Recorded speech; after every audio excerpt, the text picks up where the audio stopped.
Rolling. Rolling. Hey, Ben. Hey, Ben. How's it going? Yeah, doing well, mate. And you? Good, thank you. Hey, it was a great time to check out the new Creator movie.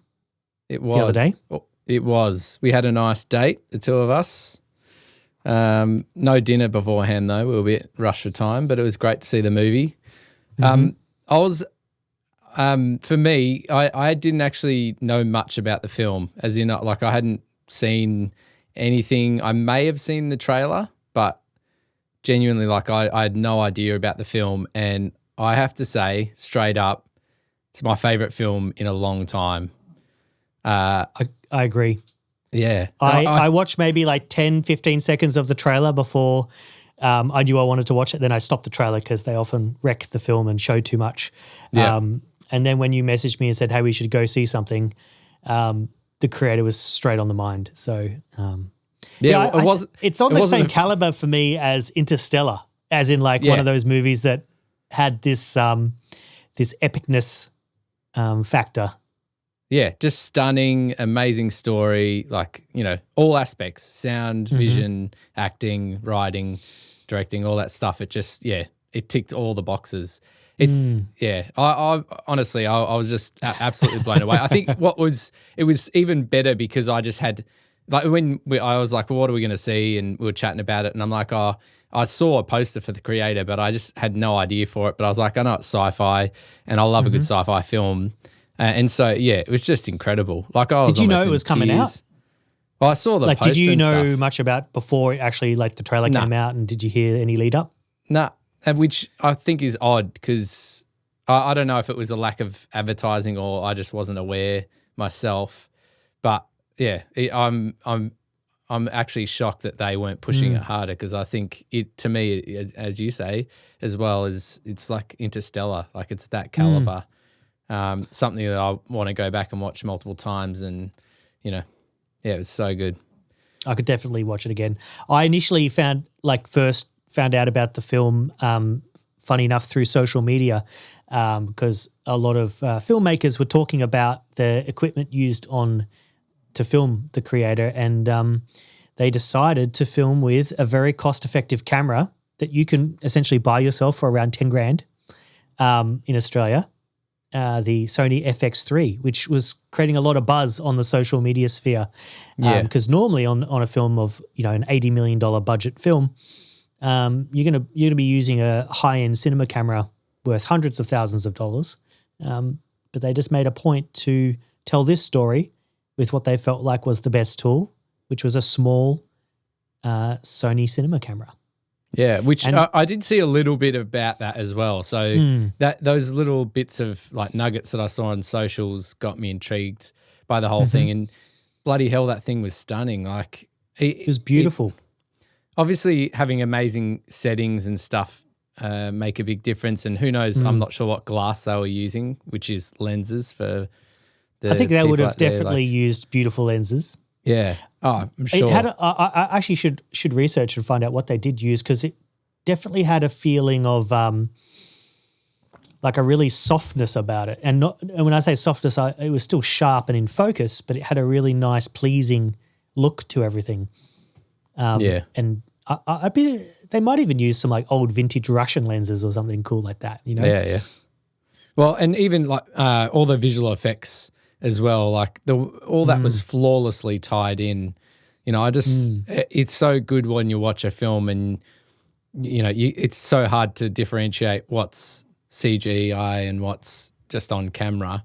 And obviously, you know, there's giant machinery and things that you have never seen before. So, of course, it's CGI. But I think the way they did it as well, the fact that it's set in Asia and it had this like vintage look about it. So it's not of this world, but it felt familiar. So all that stuff just really, it just all worked together. And it was interesting, wasn't it? It was like it was a vintage. It felt vintage, but it also felt futuristic. Yeah, but it didn't feel like modern architecture and stuff. It was like, you know, even the bedrooms and different stuff in the opening scene, there was like books, and it was warm lit, it was cozy. It wasn't like clinical and modern looking design. Yeah. But the technology was like set so far in the future and whatnot, which was quite cool. And maybe the whole idea that it was sort of in set in Asia, and like there's obviously some big structures that are metallic and things like that, but where people were still living in nice huts and, you know, the kind of thing you would find in you know, Bali or and places like that. But then here you are having robots and stuff side by side. Like, hey, should we watch the trailer though? You know, for maybe if people haven't seen it, we should watch the trailer so they can at least see the kind of things that we're talking about. So, what do you reckon? That's good. Yeah, let's do that. Let's watch the trailer and then we'll talk about it a bit more. All right, here we go. When the war started, they protected me. Took better care of me than humans would have. They're not people, Maya. It's just programming. 10 years ago today, the artificial intelligence created to protect us detonated a nuclear warhead in Los Angeles. This is a fight for our very existence. Sergeant Taylor, we are this close to winning the war. I remember you commenting on that guy's voice. So good. Amazing voice. Retrieve it. Or they win. Just the muted vibe of the whole thing. So good. Did you locate the weapon? Yeah, it's just a kid. Are you going to heaven? No. You gotta be a good person to go to heaven. So we're the same. We can't go to heaven because you're not good. Watching this again is pumping me And up to I'm watch it that again. person. Do you have any idea what the thing is? She looks like a little girl now, but she's growing. Whoever has that kid wins the war. She was amazing. Yeah, standout performance.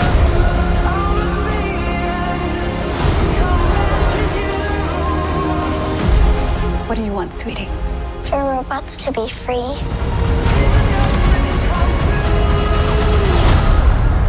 Oh, we don't have that in the fridge. How about ice cream? I love the design of the earpiece and the head of the future people.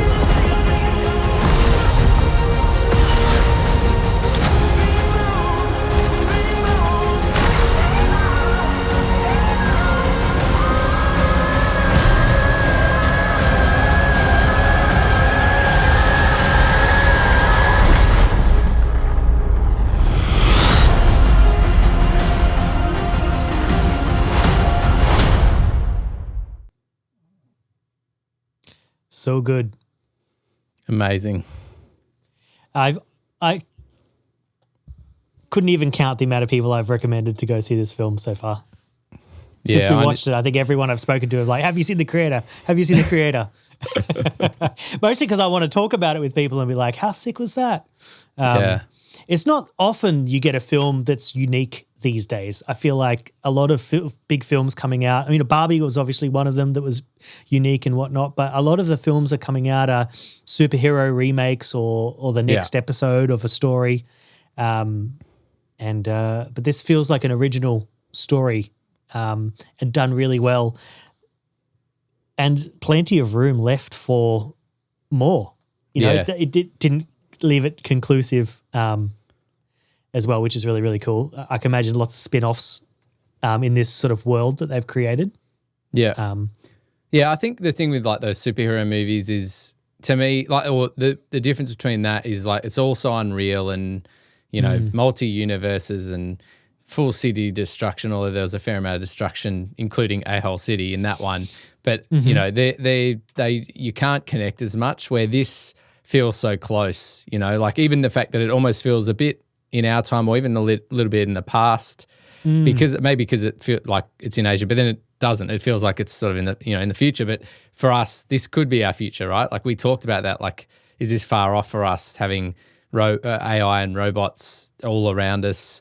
And so we can feel that connection because even, chat GPT and all these things are coming out. Yeah. And it makes this film feel more real and close and you can get connected to it, where I feel, a lot of the action films are a bit rinse and repeat and stuff. So it makes you think of the question is, if there's a being that is robotic or AI, whether it's chat GPT or not, in a humanoid form, it looks like a human. The face looks like a human. Yeah. They act like a human. Yeah. They feel or have emotions like a human, or they programmed to have emotions like a human. At what point are they human enough? Yeah. I think that this film really touches on that really well. Yeah. And at different there was multiple points throughout this film that I felt, geez, I actually kind of feel for the robots, in a human way, which was an interesting twist. Yeah. And that, as you said, the ear, the way they did the AI in this, well, it's not even AI, it is AI, but it just looks I wonder if they flawless. used AI to make the design of the AI. Yeah, they wrote to heads. ChatGPT, what should an AI human look like? Yeah. And then it spits it out. But yeah, it just, I think it honestly, all that sort of stuff looked flawless. And in a lot of the moments, I'd be, it's on a massive screen and just deeply looking at it. And I'm like, I don't know how people create such amazing work. Like they're just, it just looks so stunning. The top of their game, just the best of the best people. Yeah. And obviously the story being unique and just a fantastic script. Even the pacing of the film, between the script and the tempo, the editing, something that I was thinking about that I didn't initially catch my attention when I first watched it, because a lot of great work is perfectly invisible. Yeah. But I was talking to one of my colleagues at the art centre afterwards a few days later, and I said the editing was spot on. It was the right pace throughout. There was moments of slowness when they wanted to pull you in.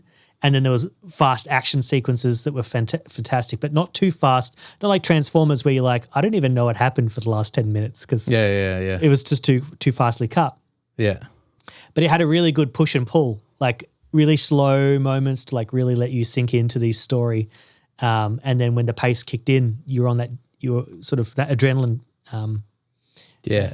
picked it up. And I love films like this that I'm like, it could just keep going. And I'm like, when you feel like it's wrapping, you're like, please don't finish. It did feel like a short film, even though it was pretty long, isn't it? Yeah. So that's a good sign. Yeah. And that is a good sign for me with films. I'm like, when I'm feeling it's going to end, when I'm kind of grieving that it's going to be over soon, that's, a sign of a good film in my mind. Yeah. But yeah. Look. One thing I noticed, you go ahead. No, you go. It's all good. I was just going to say one thing I noticed.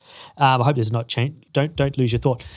When we first sat down in the cinemas, firstly we picked a good spot, and we're not going to go into where to sit in this episode because a few episodes we did that for better or worse. We might revisit that in the future. Yeah, we could clarify it again more concisely. I think next time we'll put a picture of a cinema plan up and we'll just circle the seats we want you to sit at. But we sat in some good seats because it wasn't particularly busy this night. And as soon as the movie started, I was surprised that it was so empty, considering it feels like it's in the peak still. But anyway, but the first thing I noticed is that they really used the atmos and the surrounds on this film. Like when it first started, there was a lot of wildlife sounds, and it was set in the evening, and I definitely felt the immersion straight away, which I felt like the last few films I've seen lately. I kind of left the cinema going, they kind of sort of used it. But they really used the surrounds in this film, which I thought was really cool. It could be something to do with the cinema as well, because I know the last couple we've seen at a cinema near you, and both of us have agreed we're not going to go back because we don't like the sound of the tuning. And that could play a part in it as well, that the surrounds maybe aren't as loud as what they are at the cinema we went to, but yeah. So if you're in Melbourne, 100%. we went to the Jam Factory cinemas. And what company is that? Is it Village or is it Village? Hoyts? Yeah, and it's the Dolby. It was one of the first Dolby Atmos in Melbourne. Yeah, I think Crown Anyway, it doesn't matter. But yes, it's one of the Yeah. first Dolby Atmos, which is I'm surprised about because it's a bit older than some of the others. Like the one near your place is brand spanking new. It is. So the but- seats aren't as comfortable at Jam Factory, but the sound system and the vision looks. which at the end of the day is more important. Well, for us. Yeah, well, For- it's not for- like the for seats nerds are like us. uncomfortable. They're just not the cool recliners and stuff that everywhere else has. You know. Yeah. But yeah, talking about the What sound. did you think about the sound? Tell me. Oh, mate.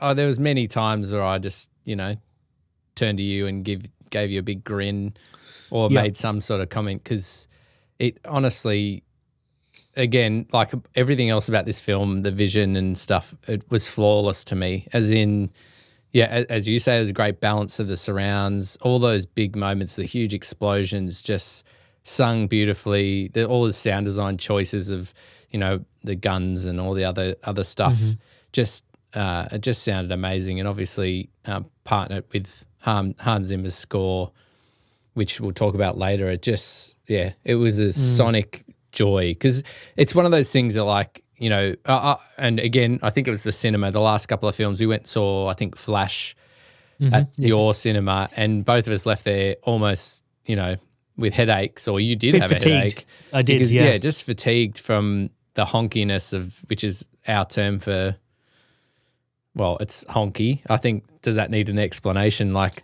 the dialogue just sounded harsh to your ears, and it's getting an hour and a half of that is a lot. Where this film, all the dialogue was buttery smooth, and it just. I'm actually pressed to fault anything I heard, to be honest. Like that. Yeah. And it's not that often that I have that experience because I am a bit picky when it comes to the sound. And there's normally something that I want to tweak or something that I remember that I go, I'd love, like, it would be great if it was like this. But you're right. The dialogue was crystal clear, full bodied, very smooth, not fatiguing. And I also felt like the balance of the film, like I think they did a really great job balancing the dialogue, the atmosphere elements, the real life elements. The score was beautiful and loud, which I love, a big loud score. Yep, ditto. And especially with Hans's kind of music, it should be turned up a bit. I might have a biased opinion there, but it definitely serves the story. But it seemed like a really great collaboration between the sound design team and the music. Yeah. And I was going to we'll say get more that. into the music later, Yeah. but like the music doesn't have a lot of percussion in it, a lot of like impacts, a lot of hits, which meant when there was these big action sequences happening and the music was just playing these big long chords that were epic. Yeah, you can have explosions and gunshots that are sharp, transients. And it all don't can be clash. loud and they don't clash. They're sort of playing off each other. Yeah. They weren't fighting for space. And I know that's what happens at the top of their field, with people at the top of their field. But that was noticeable to me. That was because some of those big loud action sequences were loud, and the sound design, there was so much great sound design there. Yeah. But they also cranked the music. And that obviously, is a big applause for the mixes, re-recording mixes as well, because, it does count. It's like what they say about music is, arrangement is so important to a song to get good balance, but then like so that things don't clash. But it's the same for a film where you really as you say, you just don't want to have a big boom sound in your score and then explosion at the same time. It's like you build stuff up in the score and then drop it away and let the explosion happen, And it comes down to like with films like this, they have months, years, they got so much time that they can collaborate and fine tune this stuff to make sure that is the case. Because a lot of the films I work on, it's like everyone's working in their own, the composer will just send me stuff and then I've got to work around that or, balance his mix out of the way or her way so that I can, have the sounds that I need to have in there. But what a joy to have the time to collaborate and, be able to work that stuff out. Yeah. I know, like hearing interviews with Hans, and I also attended his masterclass as well. He really puts a lot of importance onto collaboration. Like, even though he's like one of the greats, he really loves to talk to other people and see what's going on and trying to work out how does he best serve the film as a whole. And of course, build an argument for music to make sure that music is loud and clear and has a real prominent voice. But at the same time, he writes music that is worthy of a prominent voice in the film. Yeah. But there's something to be said that if you write it like he does, write it in that fashion where you're not clashing, of course you're going to get more of your tracks in the mix because they don't have to pull it out of the way. You know, even I was just working on a short film and I love that the composer, he did a good job of balancing his line or writing his lines around the dialogue a bit, you know, so that you didn't have to be ducking the score and you could, you know, just let it sit where it needs to sit because it would play, you know, between lines and stuff. So it's being clever like that obviously gives room for the mixers to just leave it loud while they have all the other elements in there as well. Yeah. I was told a tip once in an interview that when writing music for film is to dance around the dialogue because and this isn't always the case. I know someone like yourself will always look at opportunities to bring the music up when it's appropriate. But they say you don't want to always be loud because the sound mixer will turn you down and forget to turn you up again and you'll just be quiet for the rest of the film. It's true. It's true. That does happen. Yeah. Yeah. But continuing on the sound, something that I noticed in terms of more of the mixing elements, and it's still touching on music as well. During the bigger action sequences, I noticed that they brought the music, which was like in the main sort of left right for a chunk of time, but when they needed those speakers to be clearer for all the other action sounds that are happening, they would pan the score up into the sort of the front left rights and a little bit in the ceiling. Yeah. Which was really cool. It felt really like it would widen out and then leave space for all of the sound design. Yeah, and that's the joy. That's the joy of Dolby Atmos. You know, the whole new sound format from Dolby is you have the speakers, particularly in a theater. You've got the speakers to be able to do that, and it still sounds full or sounds fuller. It's more exciting as well because those speakers are more full range, so they sound fantastic, but they've also got rear sub. So if you want that to be big and bombastic, it still can without taking away from what's happening out in the front speakers as well. So it's very common these days that they do that. They kind of lift the score off the screen so that you can, you know, let those other things sing the sound design. And that's always like what the idea of the classic center speaker is. You've got your dialogue there, but then that gives you room to put your music and your other sound elements into the left, right speakers. So you've always got nice, clear dialogue. But yeah. Yeah. And something you mentioned a little while ago that I didn't actually think of is that when you have your dialogue in the center speaker, it doesn't really matter where you sit in the cinema. You're going to get, like, you're looking at the screen and the dialogue is coming from the person on the screen and it feels centered. It does make sense because if your dialogue was coming from the left-right speakers and you were sitting on the left side, the dialogue would actually sound like it's coming from the left side because you're closer to that speaker, and it wouldn't match where you're looking, and it would feel weird. It would feel detached. Yeah. And I never thought of it like that. So quick lesson for people out there that don't understand is if you're listening to music and you listen in stereo, so two speakers for your two ears, we have a thing called phantom center. So when you listen to music and you hear someone singing and it sounds in the middle, it's actually coming out of both speakers at the same time to your ears, and that's what makes it sound like it's in the center and mono.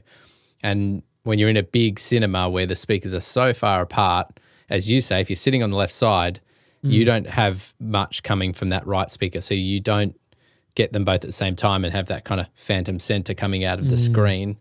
And that's why even like concerts, if you go see a band, they don't mix in stereo very often because you're normally on one side or the other, and if they mixed in stereo, then you would miss the elements like quite a bit, or the mix wouldn't be as balanced from side to side. So it's interesting because I'll go to the movies with someone and an ad will play like one of the not a trailer, because trailers are generally mixed in surround sound, but you know, just the crappy ads from the local real estate agent or something plays and it's in stereo, and I'm like, oh my goodness, like mix it in 5.1 please. And I'll say to someone, did you notice that? And half the time like they don't really pick it up, but they're probably not listening because no one cares about the real estate agent ad. But it is very obvious, particularly to me, and I'm sure people might think it's a bit weird. It's very muddy. If you are sitting in a good spot, even if you're sitting, in the prime position, if something's mixed in stereo, the dialogue doesn't sound as precise. It's not coming from the center. It's kind of just it's kind of like everywhere somewhere from up the there. screen. Yeah. Yeah. So, it is. It's why I tell everyone who's doing short films and stuff, if you're going to make a short film, stereo is not enough. You at least need 5.1 because a lot of these things get played at festivals in 5.1 and in a theater, and it just would sound like trash. So, and when you mix in a 5.1, it folds down to a stereo very well. So if you do have a place that you do want to play it in stereo, it's very easy to do so. I remember the first film that I worked on that I did the sound mix for and had played in the cinema.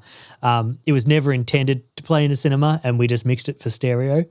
And I was really excited to see it in the cinemas, but then I had a rude awakening, a rude shock when I watched it in the cinema to realize how lackluster it felt to have a stereo mix in the cinema. It was a very exciting, very disappointing day.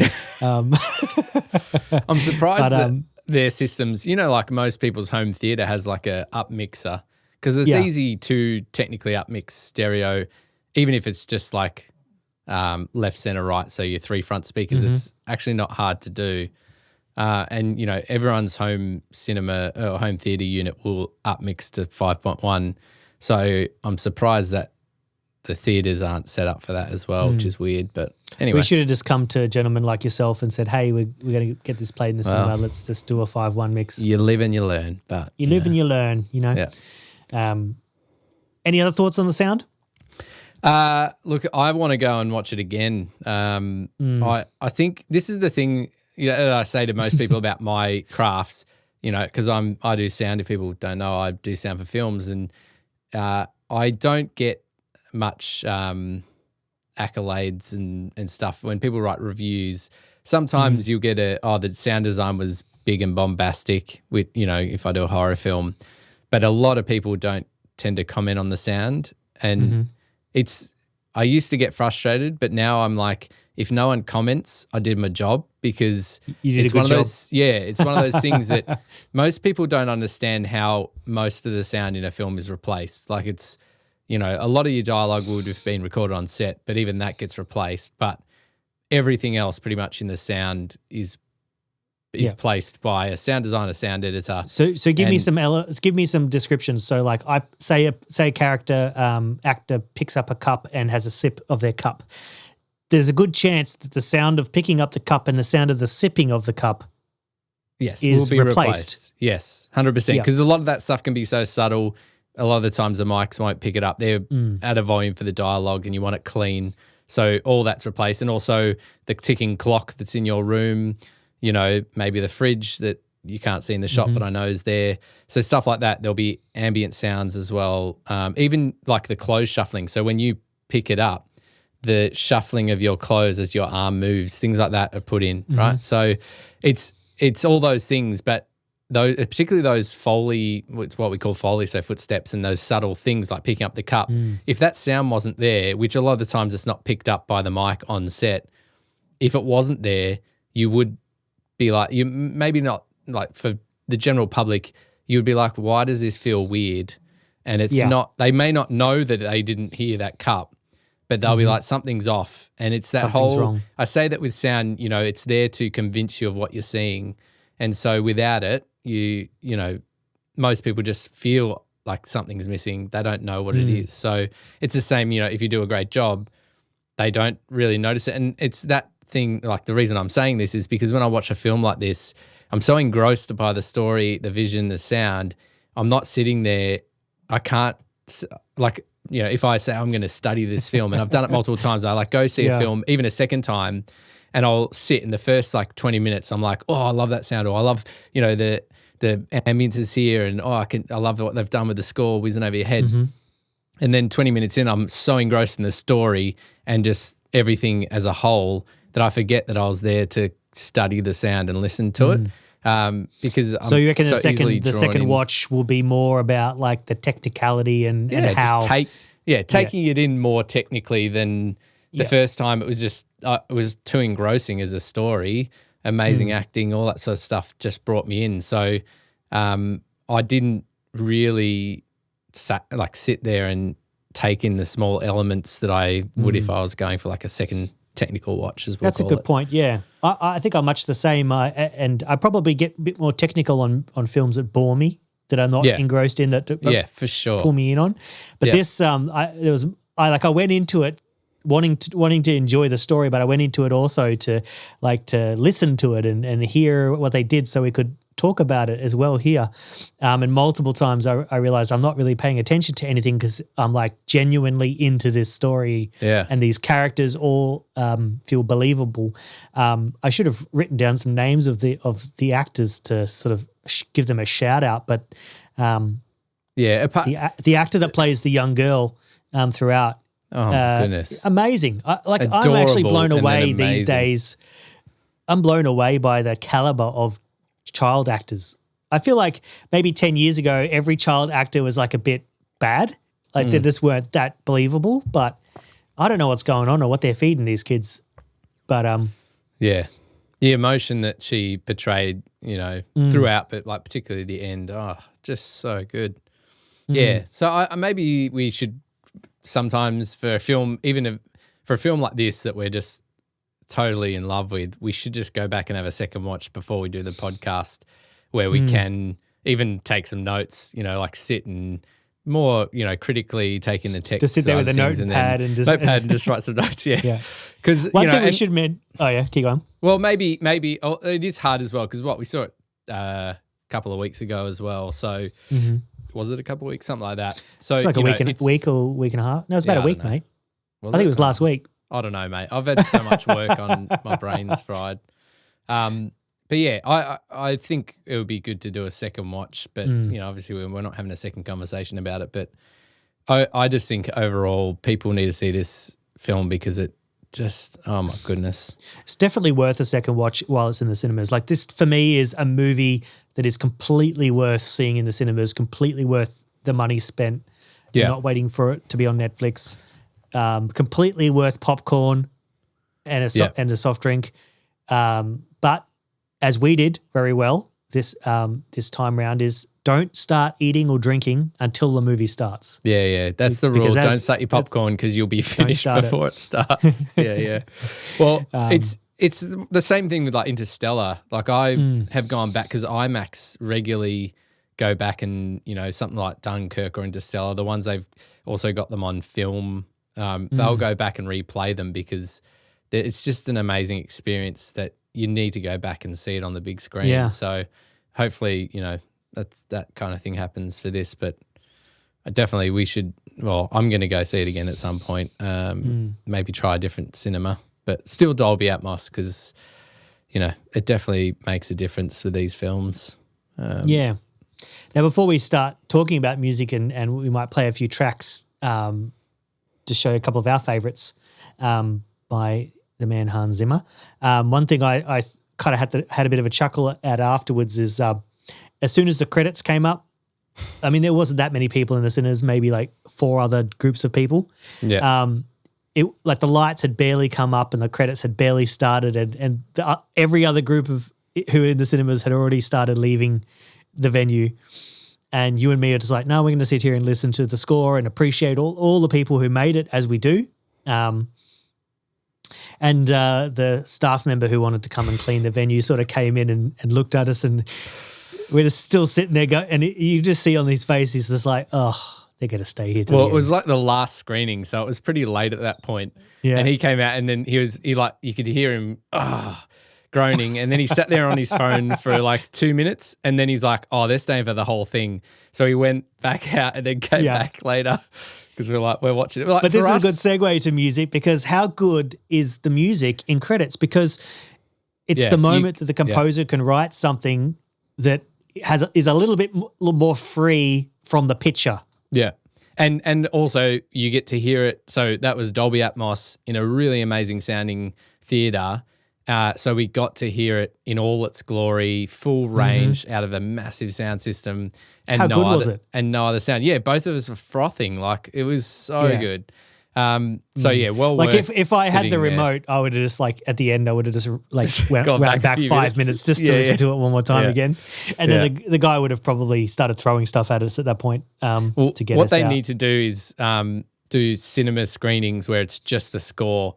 You can go and listen to the whole score in Dolby Atmos. That'd be real nice. That would be sick. Yeah. Just for you Should we and me. play a few tracks? Yeah, Should let's we? do it. All right. So let me just line this up for you all so that you can all hear it and see it.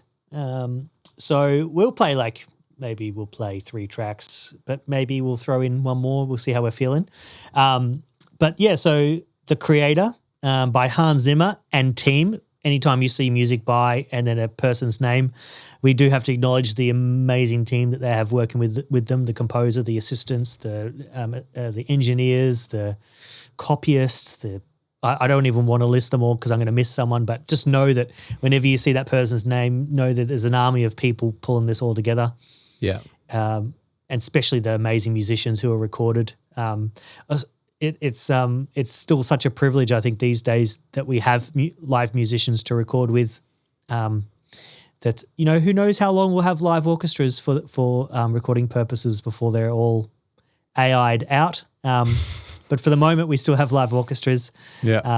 And I think this score, I don't want to talk too much before we listen to, but this score for me is a really beautiful combination, as Hans does, between live instruments that are performed, synthesizers that he programs and plays, and the human voice.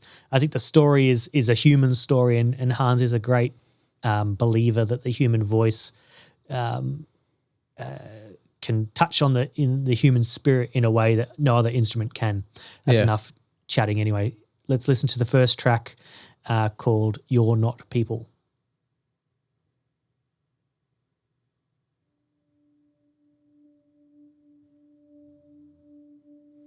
We should say too, this is best experienced with headphones. Or in my Dolby Atmos studio. Or go to Ben's studio.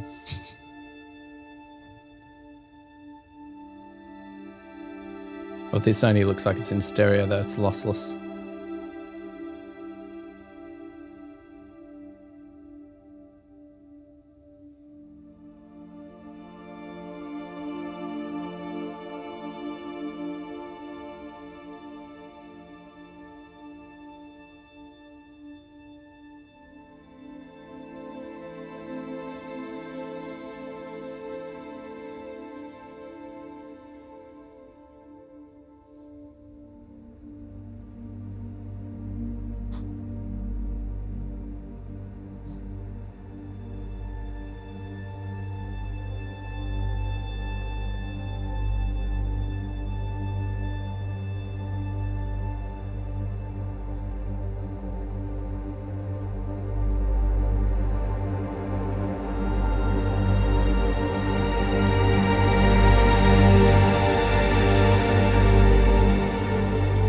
I love the way that's all swirling around there. It's so good.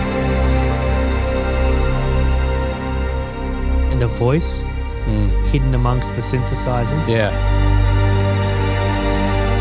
Yeah, it's following the strings, so it's like what strings, what's voice. Beautiful.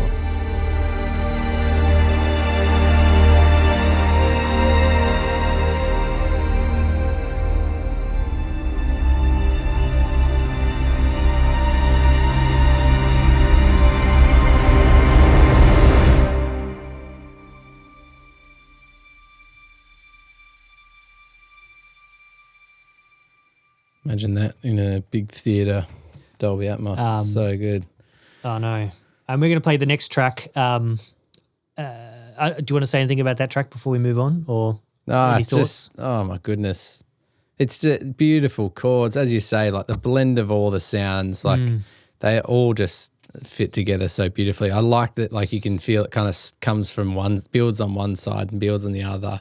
You got the two different sort of voices and just so good. Yep. He's a master. He's a master of texture and sound. He can play simple chords and it just feels so much more complex than what it actually is. The next track, A Place in the Sky, is cool. Has a few more interesting instruments. But yeah, we'll just play it and talk about it after.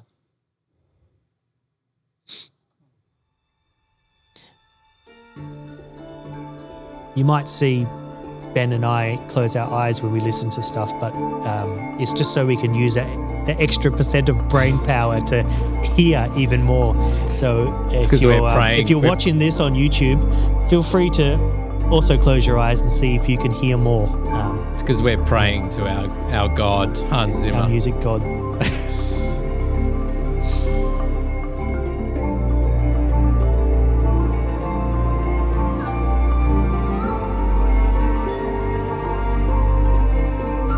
The Eastern instruments just sound so good.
Love that. It's moving, it's lifting and falling, but it's got all these little folky jams in it. It really feels human. It feels analog.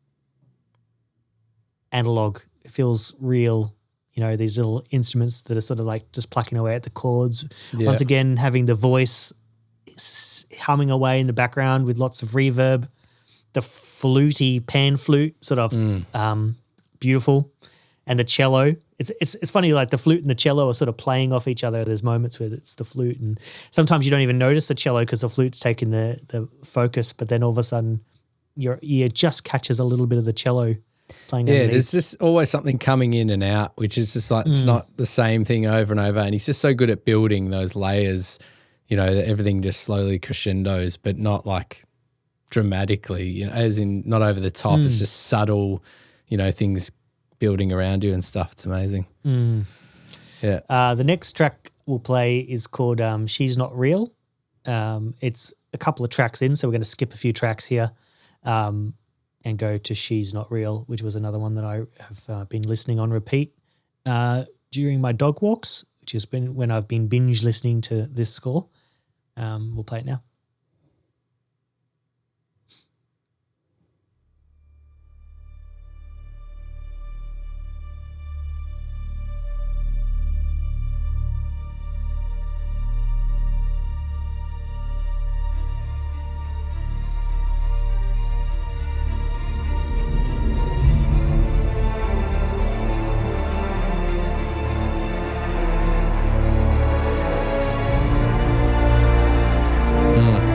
Delicious.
makes it sound so effortless.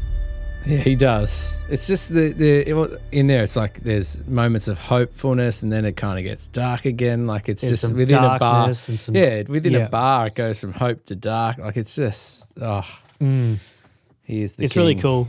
Look, we were only going to play 3, but I think I want to just play one more. Can I be cheeky like that? Yeah, why not? We're already a long time here, but why not? I'm sure. Now- we need to encourage everyone to go and actually listen to the whole thing. Go see the movie first. Go see the movie and then binge the score. This is the last piece of music on the score called True Love, and I thought I'd play it. It's another one of my faves. Is this the one that's on the end credits that we sat to listen to, or is this one of the last ones in the film? I think it's one of the last ones in the film. I don't think the Yeah, end okay. credits are in this score, unfortunately. But yeah, so I'll just play it and see what you think.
How good is that recording? Like, dear Lord, just so beautifully balanced, and what a way to finish. Yeah. It just Pretty sounds magical. stunning. That room, whatever that room is that they're recording, and holy crap, it just sounds so good. Yep. Everything, like things like the timpani when the dung dung, or like just the way the room's filled. Oh, just It sounds sings. great. It sings. Go see the movie, then binge listen to the score. Yeah, Let us know what track you love the most, and yeah. I think we're going to go see it again and enjoy it for the second Comment time. below Hey. what you thought. Yep. Yeah. Cool. All right, I had mate. fun. This was fun. It was good. It was good. Let's go see it again and let's just keep talking about it. 'Cause it's Sounds good, mate. All All right. right. I'll Thanks catch you for that. soon. You will.